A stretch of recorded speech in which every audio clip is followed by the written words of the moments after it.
হাসিনা বুবু, ডিপজল ভাই ও কাদের ভাই ও আলম ভাই, আমি এক ট্রাক্টর তরমুজ নিয়ে এসেছি। যেরকম গরম পড়েছে সেই জন্যই ভাবলাম যে তোমাদেরকে সবাইকে দাওয়াত করে তরমুজের শরবত বানাই। তোমরা তাড়াতাড়ি শরবত বানাও, তরমুজের এই ডিস্কির মধ্যে ভর্তি করো। ভর্তি হয়ে গেলে সবাই মিলে একসাথে তরমুজের শরবত খাবো।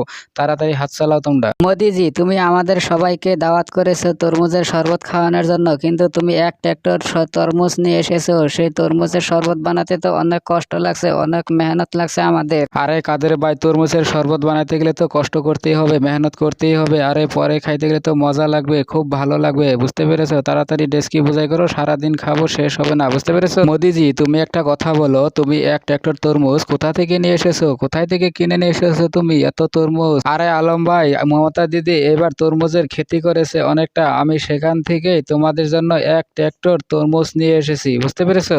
মোদিজি, সবার থেকে আমি তরমুজের শরবত বেশি বানিয়েছি। আমার সমান কেউ শরবত বানাতে পারেনি। আমি যতটা তাড়াতাড়ি তরমুজের শরবত বানিয়েছি, তোমরা আমার সমান তোমরা কেউ শরবত বানাতে পারোনি।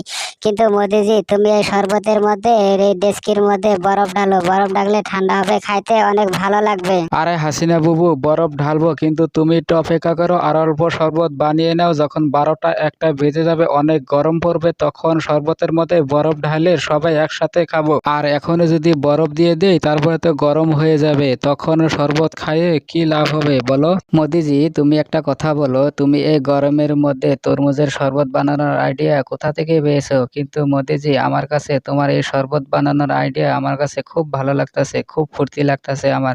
তুমি আমাদেরকে দাওয়াত করে তরমুজের শরবত খাওয়াচ্ছ, কিন্তু এই গরমের দিন আসলে আমি এমনি 3-4 বার করে তরমুজের শরবত কিনে খাই। ওখানে সাকিব ভাইয়ের দোকান দিয়েছে, ওখান থেকে প্রতিদিন কিনে খাই আমি। আরে ডিপজল ভাই, তুমি সাকিব ভাইয়ের দোকানে যে শরবত কিনে খেয়েছো তার থেকে 100 গুণ বেশি আমার তরমুজের শরবতে স্বাদ হবে, টেস্ট হবে। বিশ্বাস না হলে তুমি একটু খাইয়ে চেক করে দেখতে পারো। আর ভাই, যারা ভিডিও দেখছো লাইক করো, শেয়ার করো, চ্যানেল সাবস্ক্রাইব করো।